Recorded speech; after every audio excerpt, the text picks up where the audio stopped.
Les composés perovskites ont été découverts il y a à peu près une soixantaine d'années. Et aujourd'hui, ce sont des composés qui ont un intérêt technologique gigantesque, effectif. Voici les composés qui ont constitué nos études durant ces 5 dernières années. Vous voyez là, nous utilisons les dérivés du coltan, nous les mélangeons dans des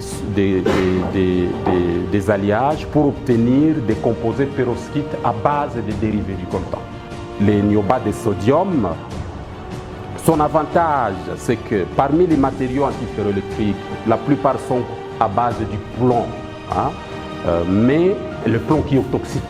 Donc voilà ce que j'avais à présenter, mesdames et messieurs. Je vous remercie. Nous avions essayé d'investiguer plusieurs champs d'analyse, dont notamment les principaux étaient les motivations de tous les intervenants dans la chaîne de valeur, les paramètres d'accès au site minier, du point de vue légal, du point de vue physique, du point de vue revenu.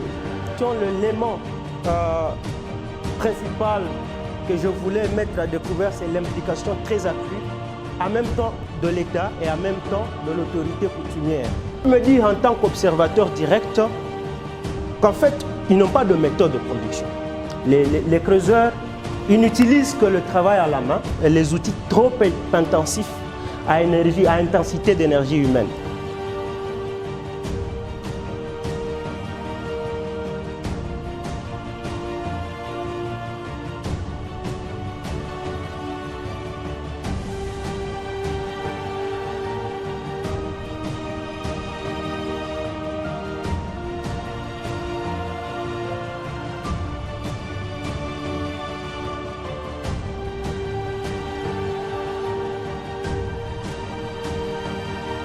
Beaucoup d'échantillons que nous essayons de traiter ici. Et cela a été traité soit dans le cadre de mémoire des étudiants, de licence ou de master et ainsi de suite. On est vraiment en dehors du système et la réaction se fait à l'intérieur sans pouvoir aussi polluer l'environnement parce que en tant que scientifique, on a obligation et responsabilité de protéger l'environnement. Alors ça, c'est vraiment un très bon dispositif. C'est vraiment une adaptation d'un réacteur qui se passe dans une entreprise métallurgique ou industrielle. On a réduit ça un peu à échelle de laboratoire, qui nous permet à ce moment-là de pouvoir tourner. Tel que vous voyez, il est lié à un rotor, à un moteur aussi qui permet de tourner, entraîner une vitesse, et puis un système de chauffage pour maintenir le réacteur à une température donnée. On a aussi un minerai de cuivre, hein, de la malachite. Ça, c'est par exemple un minerai de malachite, de cuivre qui a été extrait à Kaziba. Alors, on a par exemple un électrolyseur. Le pauvre Fabrice vous a dit que pendant la pandémie de Covid, on a pu produire de l'eau de javel ou encore des hypochlorites que nous avons pu essayer d'utiliser.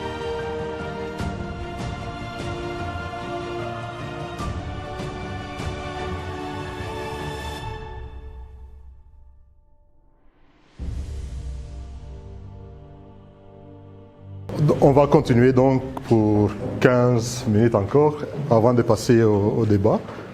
Et donc, ce n'est pas seulement les coltans, ce n'est pas seulement les tantales, c'est pas seulement... Il y a plein d'autres éléments qui reviennent dans ce discours-là. On voit, on connaît les réalités, on les a vécues, on les a vues sur terrain. Tous ceux qui vont sur terrain chaque jour ont vécu ces situations-là, des creuseurs. Clé, c'est la base de données de référence. On veut avoir des bases de données de référence, mais elle ne sera jamais complète. On a visité une dizaine de sites, ou alors 5 zones, 5 ZA en quelque sorte. Est-ce que c'est suffisant pour créer une base de données? Pas peut-être, mais c'est déjà un début. Donc on connaît ce qui se fait sur site, on connaît la réalité. Alors, un modèle basique qu'on avait imaginé, alors pour la traçabilité, donc on pourrait imaginer que par exemple, il n'y a pas de réseau, il faut trouver des téléphones spécifiques qui sont joignables. Les militaires parviennent à communiquer quel que soit l'endroit. Donc je pense qu'il faut trouver une manière alors de communiquer, de telle manière que chaque fois quand on sort du puits, on sait déjà le PDG, non mais le PDG c'est déjà le DG, il y a un DG puis un PDG, c'est ça, PDG, et alors ils communiquent déjà sur la quantité qui est sortie, peut-être une moto qui quitte le site avec les sacs, n'est-ce pas ça, qui est déjà labellisé jusqu'au point le plus proche, n'est-ce pas? Et on peut déjà avoir des informations, ça peut s'améliorer, mais c'est une réflexion préliminaire. En tant qu'organe de recherche, est disposé à la fois à améliorer les conditions de travail de ces chercheurs, en tout cas c'est nos projets dans les mois qui viennent, mais aussi est disposé de continuer à organiser ce genre de manifestations et vous demander à vous de faire écho de ce que vous avez entendu chez les creuseurs, dans vos ministères et partout, pour que les gens puissent venir faire ce mariage en fait entre la science et la pratique quotidienne ou la consommation quotidienne des résultats de nos chercheurs. C'est par ce mot que je veux clôturer cet atelier en vous disant à tous merci beaucoup. Ce fut une longue aventure qui n'a pas été fructueuse tout de suite. Et puis finalement, on est parvenu à obtenir de l'argent pour bâtir ce projet qui est presque arrivé à terme. Je suis un coordinateur venu de la Belgique, mais tout le travail a été fait localement. Les idées sont des idées locales. Le travail a été fait par des acteurs locaux. Donc je leur dis un tout grand merci. Et c'est un projet qui est fait pour le bénéfice de la République démocratique du Congo. Pour ce fait, je veux féliciter en fait les équipes qui ont travaillé sur ce projet, simplement parce qu'ils ont réussi, en faisant un travail sur le terrain profond, en faisant des enquêtes, à pouvoir traduire d'une manière scientifique ce qu'ils ont fait sur le terrain. La loi prévoit que le minerai ne peuvent quitter le territoire national que s'ils sont transformés partiellement ou totalement. Mais le constat sur terrain est encore déplorable. Donc il était important de pouvoir développer un procédé adapté aux conditions locales et qui faciliterait la mise en application de la loi du code minier tout en essayant de séparer le tantal, le niobium, produire des oxydes purs qui peuvent facilement être commercialisés. Totalement satisfait par ce que les scientifiques, les chercheurs, les profs de l'ISP nous ont présenté comme résultat des recherches, comme on dit, coltan du Kivu. La population profiterait d'abord, premièrement, des résultats de ces recherches. Quand on va vulgariser les résultats de ces recherches, via les applications développées, on aura beaucoup plus à bénéficier. Parce qu'on aura des résultats en termes de tantal, les résultats en termes de niobium, puisque souvent les acheteurs veulent acheter toujours les tantal. Oubliez que les niobium sont aussi les substances minérales qui sont aussi achetables. Le projet a vraiment produit des résultats significatifs et aujourd'hui nous venons de mettre en évidence que les applications du coltan dépassent l'industrie de l'armement.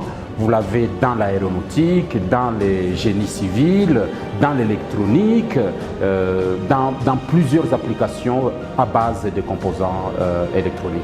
Je pense qu'il faut retenir que les minerais constituent un point focal, un centre d'intérêt à la fois pour les scientifiques, les politiciens et les hommes d'affaires. Dans notre pays, par exemple, c'est que le pays est reconnu mondialement comme producteur de minerais très importants, notamment du coltan, mais on a une population extrêmement pauvre. Ce projet vise à améliorer en tout cas les secteurs des mines pour espérer en tout cas que la RDC profite correctement de ces minéraux et que la population en bénéficie. Donc c'est vraiment créer une valeur ajoutée localement et nous travaillons alors sur le coltan du Kivu, capacité de traitement physico-chimique et globale. Donc on ne peut pas espérer tracer si on n'améliore pas les conditions de travail de ces creuseurs-là. Et donc la chaîne sera toujours un problème, surtout que les sites sont inaccessibles. Donc les sites sont souvent très éloignés du premier point de collecte, du centre de collecte où se trouvent les négociants. Et que donc si vraiment on veut améliorer la traçabilité, il faut vraiment créer des services qui accompagnent correctement ces creuseurs-là de manière à travailler à améliorer leur rendement, de manière à travailler à appliquer de nouvelles technologies et de manière à travailler dans des conditions sécurisées. Kila mara hapa Bukavu, wakati coltan inafika hapa, makontwar inapanga bei kutokana tu na valeur ya tantal, sababu coltan iko na ingine madini yenye iko ndani, makomposante ingine yenye iko ndani, sawa niobium, kunaweza kuwa minerezi ingine matière rare yenye iko ndani ya ile banaita coltan, me wachuruzi banajibaze sana na valeur ya tantal yenye iko ndani ya coltan. Et pourtant minerais sawa ya niobium iko nayo ya valeur, me lakini iko sawa inapewa kwa bure.